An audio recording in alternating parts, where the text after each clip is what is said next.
Dude, I got to tell you, every time I turn on this thing, I have the same thought to myself. I'm like, I don't look this way in real life. I need to hydrate. Should probably be seeing more sun.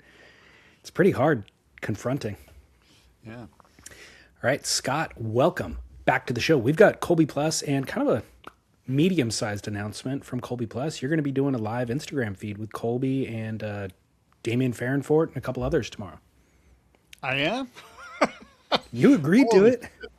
What is it? What am I supposed to do? I have no idea what's going on there. Well, I'm looking forward to it. Look, I'm a big fan of Colby Plus wetsuits and the new Green Wave wetsuits, the Green Wave initiative.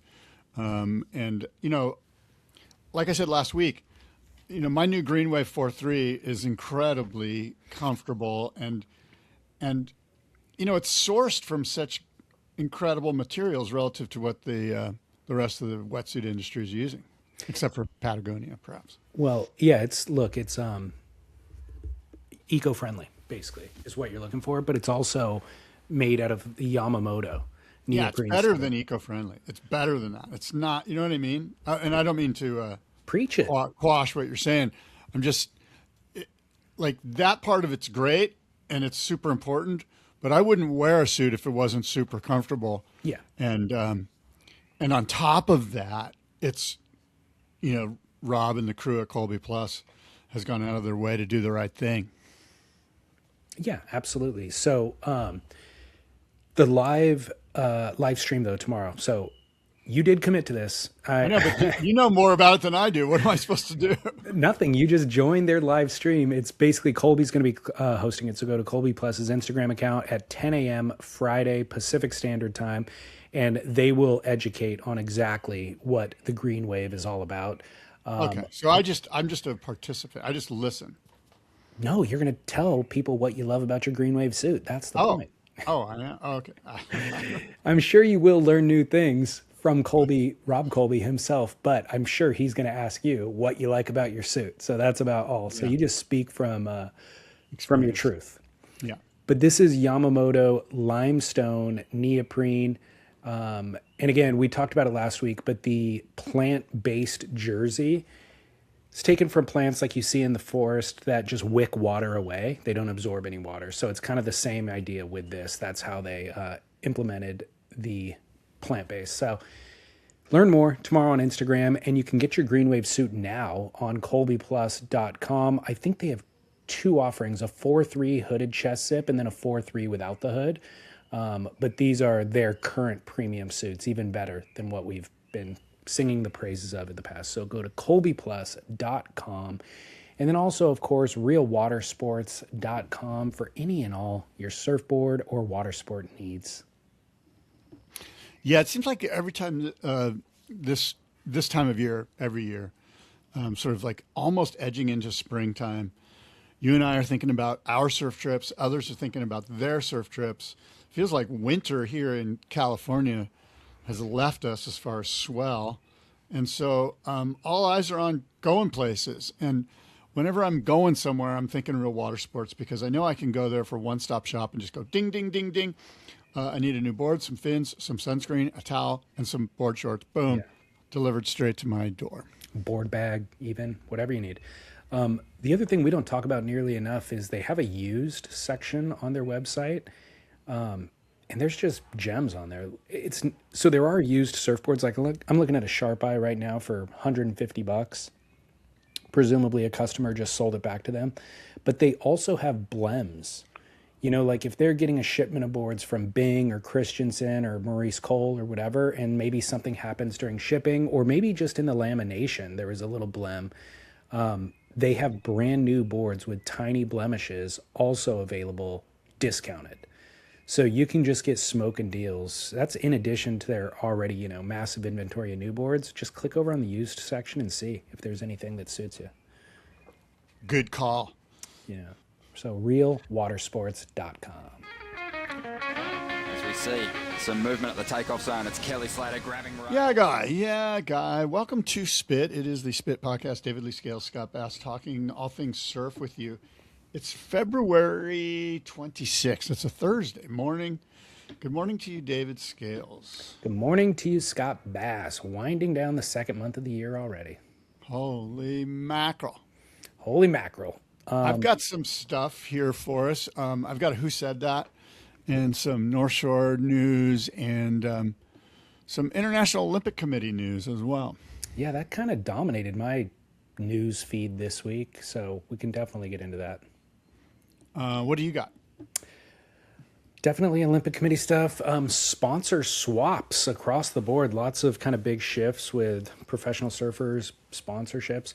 I mean, basically, a lot of my notes are to do with how you can make a living off of surfing nowadays or not. Well, let me start off with a Who Said That. This is a portion of the show where I try to stump David with a quote from a famous surfer. And I'll begin. David, are you ready for this? I am ready. Who said that? You play different melodies with different surfboards. You have to have at least 2 boards to keep up with conditions. You need a gun for the heavies and a standard board for small surf. Some people say 1 board will do the job. This may be well true for them, but for me, it can't be done on 1 board alone. I have 5 boards. Who said that, David?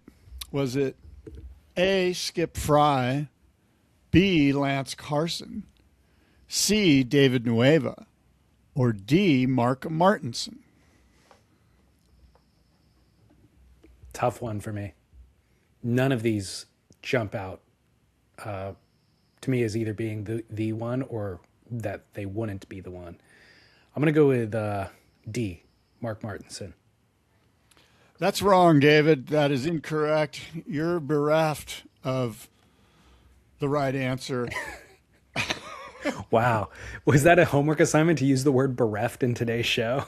No, sounded like it, didn't it? The correct answer is Skip Frye. Skip Frye said you need different melodies with different boards. And the last little bit there I thought was the giveaway where he said, I have 5 boards. If you know anything about Skip, he's got tons of surfboards. Lance Carson, he has 1 board for Malibu. David Nueva, I don't know, he might have 1 board. Mark Martinson, total curveball. Dude, I would not think it's Skip Frye because he has way more than 5 boards. Saying I have 5 boards is like, that's a minimalist approach. Well, this was taken from an interview in like 67 or something. Well, when he said I have 5 boards, I knew you weren't one of the answers. Touché. But I think that you could agree with that. You don't need more than 5. You can justify more than 5, but 5's fine. Yeah, I would agree. I would say you need a longboard. You need a tri-fin for good waves. You need a shortboard for crappy waves. And you need a board for bigger waves. I don't think you need the longboard. Well, you're incorrect. And once again, you're bereft. When was the last time you rode a longboard? Dude, I've been longboarding. Oh, have you really? Yeah, I have been. Oh, okay. And in fact, I'm going to pick up a new Wayne Rich today. You're out of control. Yeah. A high performance pro model longboard. Why have you been longboarding? Because, for foiling, you needed full tides, and we've had a lot of slack tides, a lot of low tides. And so that's the reason. Okay. And, it's one of those things where it's like you uncover an old longboard and you ride it, and you're like, God, I forgot how much I like longboarding. Longboarding's pretty fun, in the right setting, warm, 3 feet, long peeling waves. Yeah. Low tide. Yeah, I don't do it enough, but I have had that thought when I do it, like, oh my gosh, this is fun. But it's the least of all the different genres of surfboards. That is my least, the one I do the least. Well, the foiling's been fun too. So, we just need full tides. Is Wayne Rich in town, or did it just get glassed at Moonlight or something? No, it's actually one of the Surftechs. Oh, okay. It's a polycore with the like the hemp kind of eco weave. Yeah. And I just figured, it's a high performance longboard. Like, what am I really doing? I just want to do a bottom turn and maybe step halfway to the middle of the board and kind of trim out and put my hands just so. Yeah. go get all Devin Howard with my hand placement, and then boom, done. There's not much going on. You don't need too much. You know what I mean? Like, not too much thought going into what I'm doing. So interestingly, like, Surftech makes boards overseas, imports them for anybody who doesn't know the business model. And so that has been, a bone of contention, let's say, for 30 years. For 30 years, for I think less so the consumer, but certainly it's been a bone of contention for a lot of people who work in the surfboard manufacturing industry. Yeah. And you and I obviously are friends with a lot of surfboard shapers, and so it's been a bone of contention for them. But, and I've never ridden one, to be honest, but when I interviewed Bob McTavish recently, I was asking him about the most recent board he rode or something, but he brought up a Surftech that he's had for 20 years, that he's taken to Indonesia 3 times, and he said it's still his go-to board. Yeah. He's like, and I make new boards all the time. I get new boards, for myself regularly, but he's like, there's this one board from Surftech from 20 plus years ago that still's the one I gravitate towards. So I thought that was pretty interesting. Yeah, and I mean, my one sort of, I don't know if I want to call it an issue, but my sensation when I'm riding EPS, it's just, I usually I'm not a huge EPS guy, especially on a longer board. I want a lot of that sort of dampening poly vibe feel that a poly blank gives me. And so there's been some issues with that, but I've had Firewires that I love. I've had Surftechs that I've loved. And I mean, I have an EPS right now from Greg Weber. Right. That I love. So I don't know, I guess maybe but this one's poly. So there's that. Yeah. So I've had a couple of EPS boards from Timponi, and I've had others in the past from other people. And they do a different lamination that does dampen the effect that you're talking about, because that effect had been a complaint from the early days, or at least from when I started paying attention to EPS. So yeah, they do a lamination that dampens it, but they said, look, we're not trying to give you like the same feel of what you're used to with poly. We're trying to provide a better feel.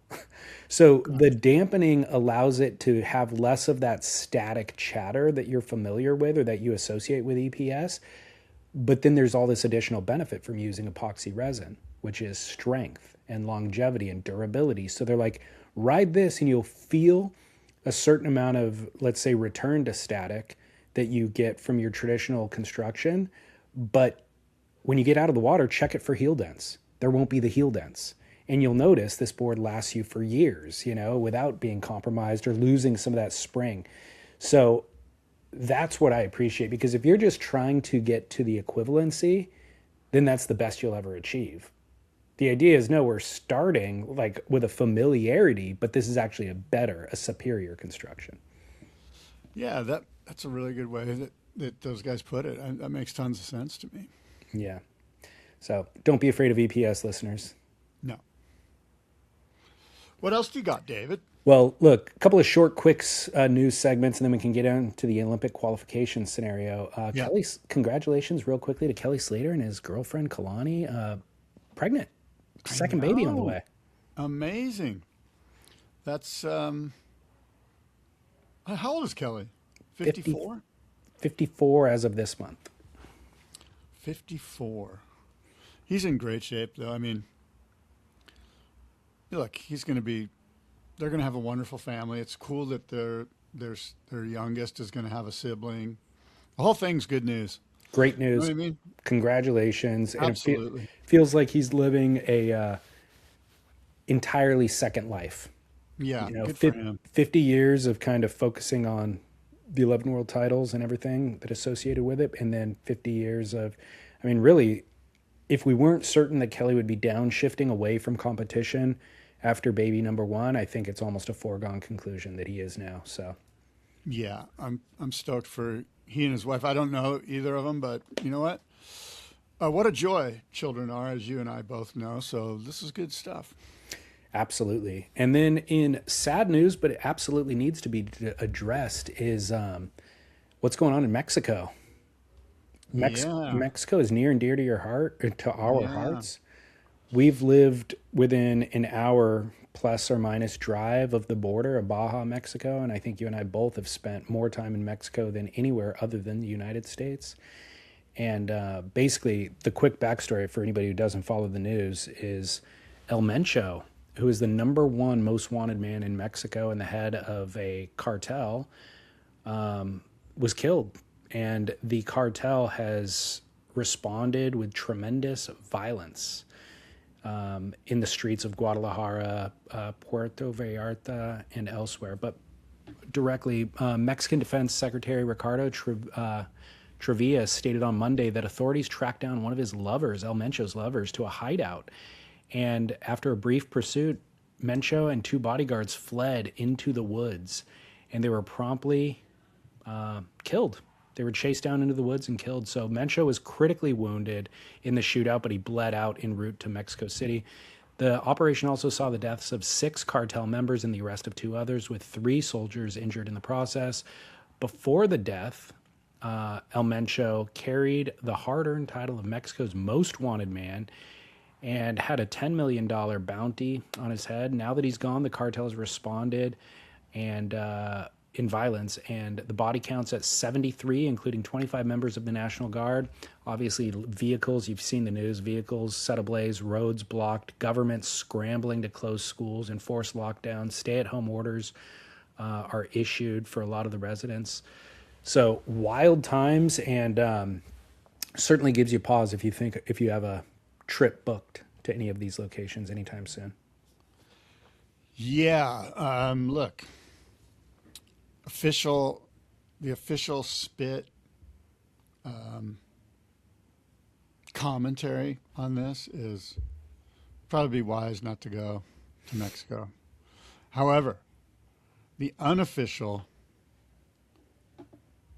my unofficial guidance is, and don't do this. I'm not saying you do this. My unofficial guidance is whenever there's a region that is in tumult, like say there's a coup in Fiji, or there's an earthquake in Indonesia, or there's a volcano that erupts in Japan, or there's cartel violence in Mexico. Guess what's happening, David? People aren't going there. So from a purely selfish, like, let's go down there and strike because nobody's there standpoint, and again, don't do this. I think it's going to be uncrowded in Mexico. Do as I say, not as I do, is Scott's philosophy on these things. And if you're going, Rancho Surf Tours, my buddy Danny, check out his Instagram. He'll set you straight. He'll let you know what's going on. Yeah, we do have... Go on to Instagram, Rancho Surf Tours. That's the thing. We do have definitely direct lines of intel down there. I have friends who live down there. You know, I know you do too.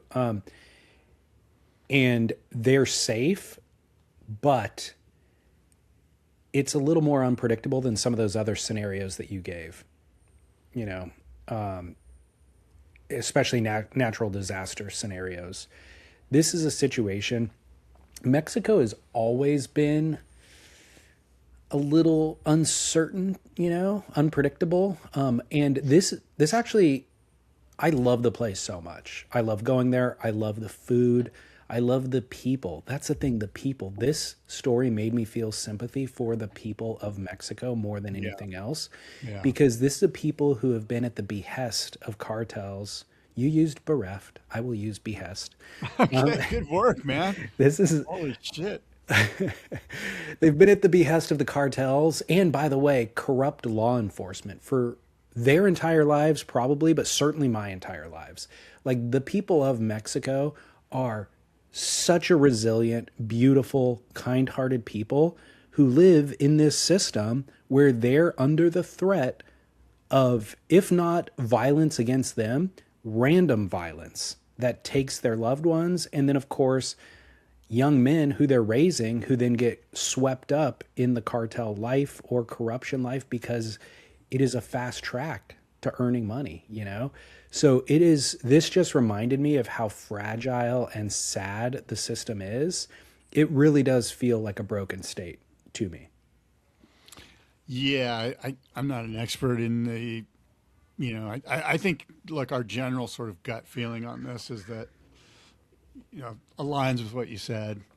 I will say this though, I'm looking at the South Swell potential right now on Storm Surf, and it looks good. Like maybe later, like if you were to buy a ticket and leave on like March 5th or 6th, maybe a little later, March 8th, you're probably going to score. So there's that. Look, check out a map of where violence is happening and where is under threat, and then maybe make your decisions. I would go south. I would go way south. Yeah. Don't fly into Puerto Vallarta. Hell no. Yeah. Don't even fly into anywhere except Oaxaca. Yeah. Well, do your own research, people. Yeah, that's unofficial. By the way, don't do that for the record. But if you see me down there, thumbs up. Have you, I mean, look, in all your travels down there, have you ever felt like you were in direct threat? No. That's good. In El Salvador, way back in the day, prior to, in like 2000, I guess, 2001. Yeah, but not Mexico. No. I mean, I've been stopped by the federales and stuff like that, but it was always, never in fear of our lives. Just shakedown, basic stuff. Damien, you're going to be on that call with Colby Plus tomorrow. Instagram Live with Colby Plus tomorrow, 10 a.m. C. Scott Bass talking about Green Wave. Damian Farrenfort's going to be on that call. And I remember one time, like 15 years ago probably, he was down there with a group and they got held up in a home invasion at night, like woken up in the middle of the night, held up at gunpoint, had their, electronics stolen and stuff like that. So it definitely, stuff happens, but... Well, you're right. And I will say this, and this is kind of like obvious travel stuff, but I think it's more important now if you're going to Mexico. Don't stick out. Like, don't wear a hat like this. Just wear a straight black hat. Don't wear anything that says rich gringo. Get a little scruff going. Wear a black t-shirt. Don't have anything that's popping like you're some surfer. Yeah. Like, get rid of all the surf BS. Go in super low key.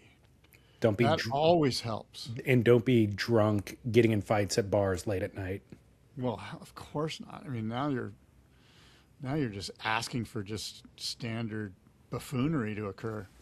The one thing I like about what you're saying, even though it comes with a risk, is the people of Mexico, the good, hardworking people of Mexico, do rely on tourism. And so I like the idea of maintaining that level of support, spreading the love down there, and leaving hefty tips, leave a couple surfboards behind, that sort of thing, because it's a sad state of affairs. So any element of light that you can bring into it, I think is helpful. Yeah. What a beautiful place. It is. I love Mexico. And I love the Mexican people.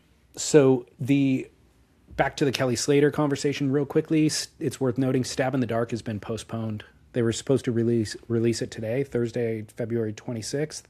And they released a note saying that it won't be up until Sunday because they had some last minute interviews with the Shapers that were actually directly related to what's happened in episodes 1 through 3 that they wanted the Shapers to address in real time. So they're doing a re-edit, and the edit will include all of that commentary and be available on Sunday.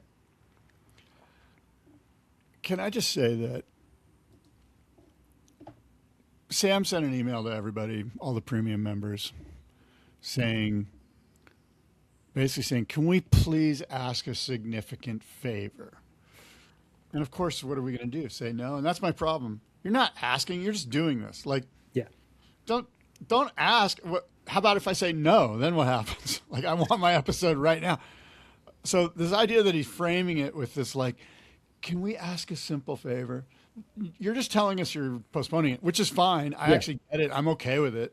But it's the asking for a favor that we actually can't answer. Yeah. Well, the other thing that's funny is they said in that email and on their Instagram post, the Shaper stole the show, which is something you and I have mentioned. And so we wanted to get their take on the questions that have popped up in episodes 1 through 3. And each of the questions they pose are directly our conversation points from this show, which I'm not saying they're listening and then pulling our commentary. No. We are reflective of the general ethos and zeitgeist that is happening.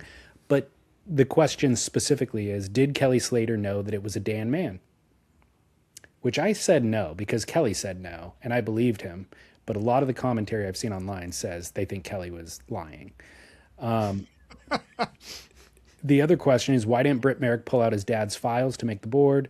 Why didn't Darren Handley submit a Juliet, which is his main model? Why didn't, or the model that he's won, that Ethan Ewing is having so much success on? Why didn't Pizel submit a Ghost, which is the model that John has done so well on? So editors need a little more time. Sunday, we'll see the final episode.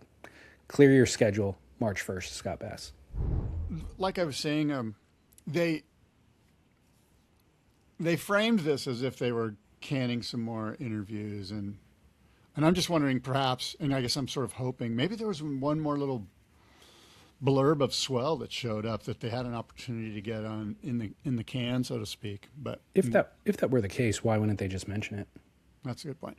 Look, regardless, I'm looking forward to what Stab and the crew there are putting together. It's going to be good, and I bet it's the best episode of this series. I agree with that. It certainly gets the best waves. We already know that. So I totally don't care at all that they postponed it 3 or 4 days. Like I wasn't, even though I said clear your schedule on Sunday, I had not cleared my schedule for Thursday. I'll take it whenever you guys give it. It's fine. No big deal. Yeah. And I'm actually glad. I like when they have the people being interviewed responding in real time to the series. Yeah, there is something sort of refreshing about having the ability to go, hey, hold on. Let's get this thing right, even if it takes a couple more days. Yeah, no big deal at all. So anyways, don't ask for a favor. Don't ask. Just tell us you're doing it. Don't be passive aggressive with us. Just go, okay, hold on, I'm dropping in on you. Yeah, there you go. All right. Well, we'll see it on Sunday. We'll discuss it next week. Olympic qualification, Scott.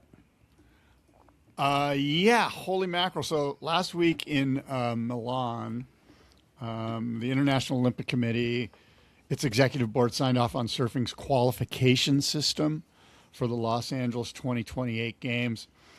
Under this new LA 28 system, David, only the top 5 men and 5 women from the World Surf League Championship Tour will qualify directly for the Olympics. That's down from 10 men and 8 women across both the Tokyo and Paris cycles. So they've cut it in half. These 5 CT spots will also be determined in the Olympic year itself. In other words, very small window to qualify as a CTer. Rather than using the previous season's full rankings, qualification will be drawn from the CT standings as of mid-June 2028. So from basically, let's say, end of March 2028 to June 28, likely 3 to 5 events, depending on the schedule. That's it. And many are saying, look, 4 events is clearly insufficient for determining who's going to be at the Olympic Games. The new system also limits direct CT qualification to 1 surfer per country per gender. And as an example, if 2 Brazilians occupy the top 5 on the CT, as they tend to do, only the highest ranked surfer would earn an Olympic slot through that CT. Now, Fernando has, tried to go on either the offensive or the defensive. Fernando Aguerre, I speak of, who runs the ISA. His take is that, hey, we've expanded other ways to qualify. So yeah, we've limited the CT, but if you're on the CT, you now have a lot more ways to qualify. And that is through the Asian Games, the Pan American Games, the European Surfing Games. Each one of these will award 1 male and 1 female an Olympic spot in 2028. And of course, the ISA World Surfing Games 26, 27, and 28 will now qualify 12 men and 12 women. So basically, to qualify, there's been more Pathways. power. What were you going to say? Pathways. Pathways to Olympic qualification through the ISA's different venues. So, good summary. Basically, what it means is that the WSL CT surfers' likelihood of qualifying has been cut by more than 50%, because fewer of them are going to be qualifying from the CT itself, and the window by which you can qualify on the CT is now half season, essentially 7 months, maybe not the full season.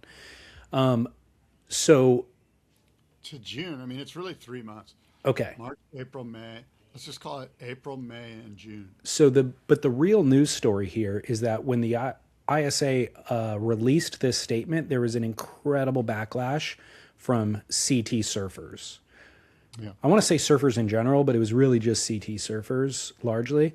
And then, so I looked into that, and I'm like, okay, I understand the CT surfers, like I said, more than 50% reduction in their likelihood of qualifying, just based on the numbers. Through the CT.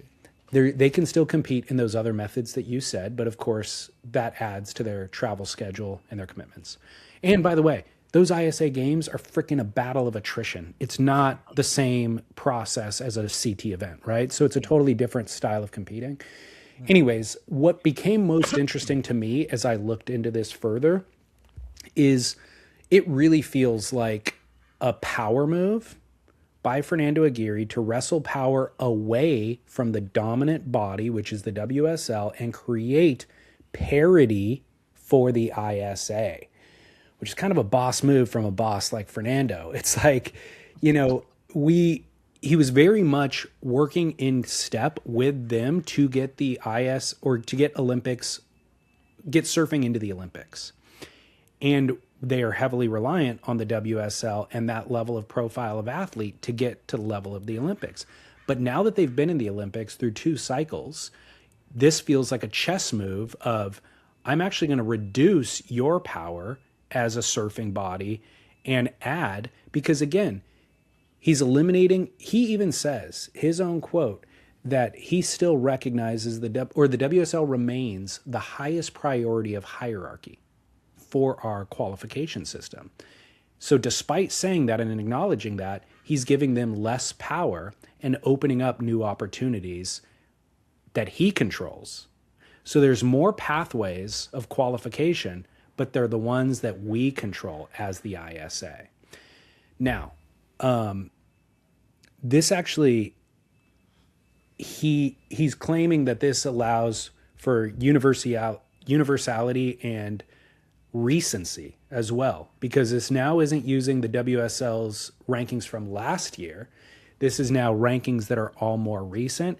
And again, when I say universality, it's allowing people to enter the conversation and the competition from more than one pathway. You know, you don't have to qualify for the WSL, go through their rankings. You can come in from the side. So he's saying that opens it up. And by the way, the Olympics, he argues, are not merely a showcase of the NBA's talent to get basketballers in, but global sporting events that prioritize representation of a variety of countries, of course. So adding continental pathways broadens participation and aligns with general Olympic principles. So what are your thoughts on? Do you have an opinion? I totally agree with that. Actually agree with that. I think that when you look at the ISA's member nation count, it's probably like 60 something. There's like 60 something nations that are in the I'm just guessing. I don't even know what the number is, but it's a lot. My point is there's a lot of nations that have international surfing or national surfing bodies. And so they're probably looking at like, Fernando, you know, give Rwanda a chance to have an Olympian, you know, like give us, there's so many that are probably feeling left out by the way it was, because how many nations are represented in the CT? 5. Yeah, probably. United States, South Africa, Australia, Brazil. Yeah. Maybe throw in one more, maybe a European country or maybe New Zealand. Occasionally. Yeah, occasionally. So Japan. 4 nations Japan. are going to take up huge, just, I don't know. I actually get what Fernando's saying. I think it makes sense, but I also do agree with you that it is a power play. It kind of like checks 2 boxes for him. He gets more control over the qualification for the Olympics, and he also pleases all of his member nations that are part of his group, And by the way, conspiracy theory. Yes, I love it. How does Sophie Goldschmidt play into this? I don't know that she does. Well, that's where the conspiracy comes in. What would the theory be, and what would I have her no interest idea. be? I'm just going to leave it there. I'm just going to let it dangle. Just know that there was some thought of the USA ski, like the ski national governing body was trying to take over surfing USA at one point. Yeah, but they lost that bid. Right, which means Backdoor dealings. Well, I don't know. It's just all made up. Who knows? Well, look, I'm kind of for. I believe what Fernando's doing is the right thing to do. I mean, there's no way you can poo-poo what he's doing. Like, it makes sense. If you're in his shoes, that's what I would do. again, it takes away the weight of the WSL and their championship tour and kind of diversifies the interests, which I think is a good move in general. And by the way, Manuel Salmon, who's a 3-time Latin American champ, and he is an Olympian. He's competed in the Olympics before. He's competed in WSL events as well. He took to Instagram and he said, I thought he did the best job at defending Fernando's decision and the ISA's decision. He said, there's a lot of talk from CT surfers about the new Olympic qualification system. First, they need to get educated on Olympic pathways before calling it unfair. Let's get something straight. The Olympics were never designed to mirror pro leagues or championship tours. The International Olympic Committee, the IOC, sets quotas and eligibility standards, and the pathway itself is designated and governed by their international federation, like FIBA for basketball, not the NBA, or the ATP Tour for the MLB, not the WSL, which does have the best of the best surfers. But Surfing's International Federation, the ISA, decides how athletes qualify. The ISA Games, continental representation, Olympic qualifying events, federation governed rankings. This is how nearly every single Olympic sport operates. The NBA doesn't make a dream team. USA Basketball in good standards with FIBA doesn't. The ATP Tour doesn't hand out Olympic spots. Professional leagues exist inside Olympic structures. They don't control them. Surfing has actually been treated generously in the past 2 games. CT rankings were deeply integrated into Olympic qualification. The level of pro tour influence is rare in the Olympic world. Most sports don't get that privilege. So when CT surfers complain about having fewer automatic spots, it's worth asking, were those spots ever guaranteed? They were a privilege. Or were they negotiated? Were they a negotiated opportunity within the system controlled by the ISA? The Olympics are not a world title event. They are built around national flag, continental balance, global growth of the sport. This means the pathways will never simply be the top 24 in the world rankings. Yes, CT surfers are the best in the world. No debate there. But being the best doesn't automatically entitle you to redesign the Olympic system. If you want a spot, go win an ISA event. That's how Olympic qualification works in almost every other sport on Earth. Surfing can't demand to be treated like a global Olympic sport while insisting its private professional tour should dominate the pathway. The ISA could reduce WSL-based qualifications further if it chooses. That's governance reality. The WSL doesn't control Olympic access. It participates in it. Surfing is still young in the Olympic movement, but if the sport wants long-term credibility on this stage, it has to accept something uncomfortable. The Olympics belong to federations and nations, not to tours and rankings. Okay. Here's what's interesting. Yeah. Can Kelly Slater now qualify for the Olympics through the Syrian national governing body. No, I don't think Syria has a national surfing body, but I mean, look, Lindsey Vonn, how did she make the team? Was she 40 something? Like, did she qualify, or did they just butter her in? I don't know how that happened, but it seems like she might have taken the place of I don't know. I don't know about wild card spots, but the answer is Kelly could win an ISA event and get into the that's Olympics. what I'm saying. Yeah. He could win like the Pan American Games. Yeah, he could. Do you think he could? Yeah, I think. Do you think he could win the Pan American Games? I don't think it's likely, but he could. He would have to fly to like Costa Rica and surf and all these events over there. Yeah, but so what I was talking about earlier as the most interesting element to me is, and I think honestly an element that will have more interest for our listenership, because to be perfectly honest, I don't know how much of us actually even care about watching surfing the Olympics, and you and I can discuss that. But I think again, the more interesting element is this wrestling of power, and Fernando really trying to bolster the ISA as a legitimate surfing organization alongside, in parity with the WSL's power and influence, to attract the best surfers in the world to come and participate under their auspices. So the reason why this is interesting to me is that the WSL has been involved in the ISA's decision-making all along up until now.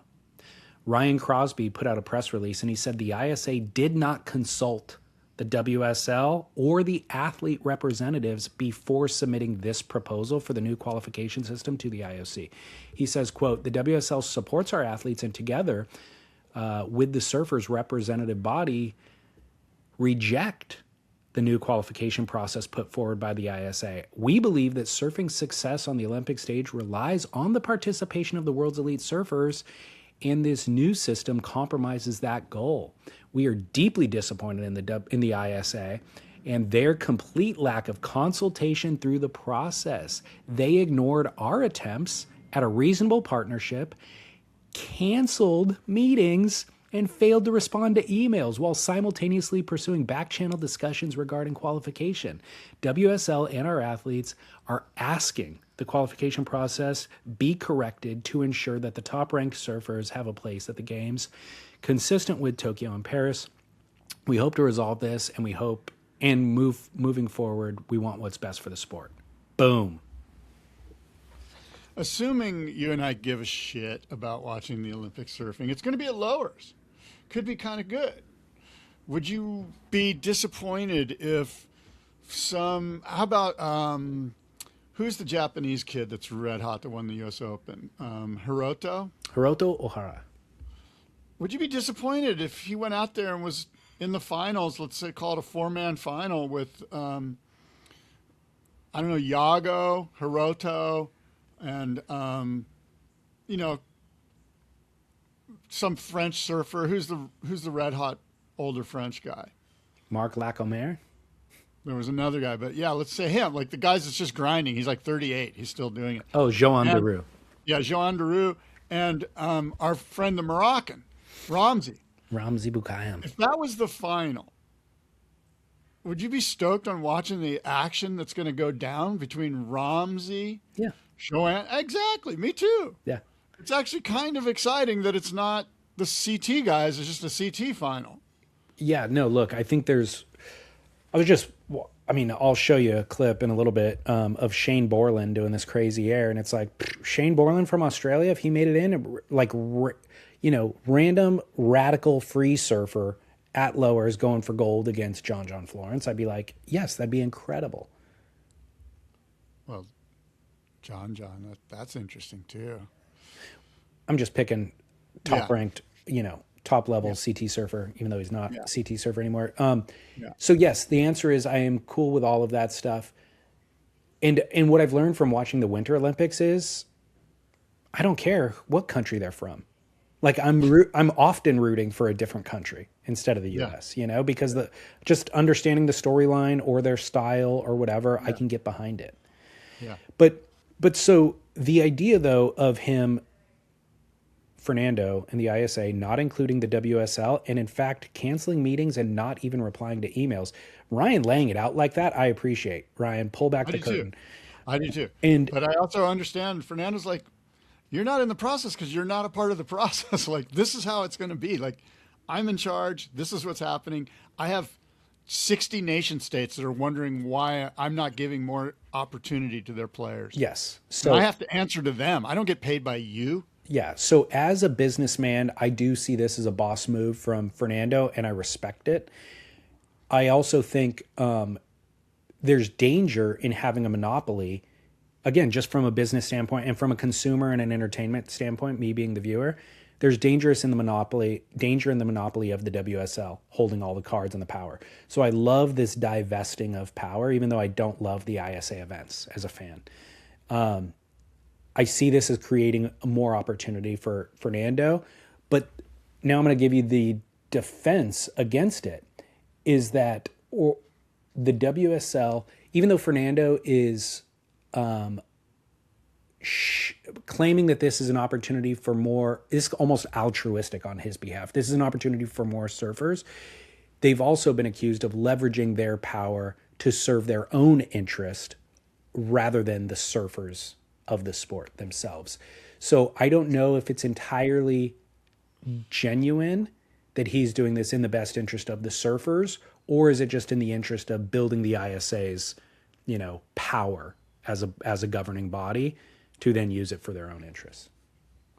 Yes and yes. It can be both. Yeah, I mean, it's just the nature of politics. It's politics. And power, people in power want more power. And you could argue Fernando has infinitely more invested in this than any of the surfers competing. Absolutely. He's been grinding away at this for decades. And so, you know what? I could see Fernando Aguirre being the president of the IOC. yeah, I'm not kidding you. He's got that kind of personality. Now, all of those guys are big personalities, but the like, I don't know, is it called president of the IOC? The leader of the International Olympic Committee. That guy's got massive quantities of power. I could see Fernando being the president of the IOC at some point. Maybe. I don't know. Look, I don't know anything about it, but he's got enough drive. There's one guy I would put some money on in like some sort of prop bet, or what are those what are those betting places called now? I have no idea. Oh, they've got these Kalshi, like these. Yeah. You can bet on anything. I forget what they're called. I've seen that advertisement. That'd be a good bet. So now throw down some money on Fernando. So my question, though, back to how have prediction markets? That's what they are. Prediction markets. How has surfing done? It's been in 2 Olympic iterations now, Tokyo and France, which surfed at Chopu. What's your thoughts as a viewer of the Olympics? Do you think those performed well, and how interested are you? Well, let's just start where we need to start, which is the waves are the stars. I don't care if you have it at Chopu. If there's no swell, it's not that great. So how excited am I to see a competition at lowers with Olympic surfing stars? Depends on the waves. If it's 4 to 8 feet, or let's call it 5 to 7 would probably be the ideal size, 5 to 7. Once you get into the 8-foot range, it might be getting a little cappy. But let's call it 6 to 8. I like 6 to 8. 6 to 8 foot lowers, I'm all about it. I mean, I'll watch 6 to 8 foot lowers right now on my Surfline cam, and with just the local kids out ripping. So I think that answers your question. The waves are the stars. Do you? I agree with you. Yes. Now, do you remember anything from either of the Olympic surfing events, last 2 iterations? I actually remember more about Japan because it was the first one, and it was kind of, well, it was postponed, and Idolo, and it was just like I tuned in because of the novelty of it, really. I remember a little bit of that, and then the 2 things that stand out to me most were from the Chopo event, which is Gabriel Medina's kick out. Yes, that was huge. That honestly is like seared, iconic. Yeah, seared in. And the second thing was the French surfer duck diving with his butt sticking out because his board shorts got ripped off. Those are the It two was good. highlights. As I recall, it was really inconsistent, wasn't it? The surf. I just remember the finals day being cranking. Oh, good. It was fun. I mean, that was fun. Look, it's fun. Anytime Chopu's in the limelight, I think it's a good thing. Yeah. I remember Kaiuli Vost, his performance as well. Yes. So, anyways. All right. Well, look, we've said a lot. Wait, you're wrapping it up? I have a heart out. Yeah. Oh, well, make it somewhat soft real quick. I got a couple more things to say. We do have a few spots. I forget exactly how many, maybe half the spots available for our Chicama trip in Peru. Yeah, Chicama.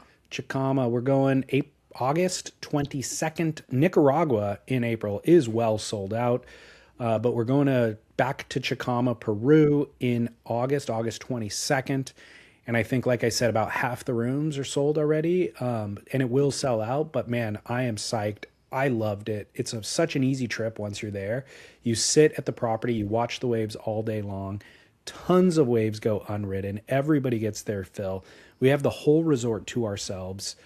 So if you want to come, get a hold of Waterways. Waterwaystravel.com is the best way to do it. And you message, it's a small company. Anybody you message there will be able to get you the right information, or you could go to surfsplendorpodcast.com, click on listener surf trip. I have all the details, including dates, pricing. You can book either a room to yourself, you can book a double, you can book a triple, and that of course brings the costs down. And it includes 3 meals a day at the restaurant at the resort, which is fantastic. The food's amazing, and boat transfers, boats up to the line to take you to the peak, drop you off, pick you up after you ride your waves. It's an incredible and easy trip. So we would love for you to come. Yeah, you guys are going to be stoked. You're going to have so much fun. Good for you. It's such a great trip and such great camaraderie with listeners too. So thank you for that. Waterwaystravel.com for any and all surf concierge needs, man. They are they've been doing it the best since 1994. So yeah.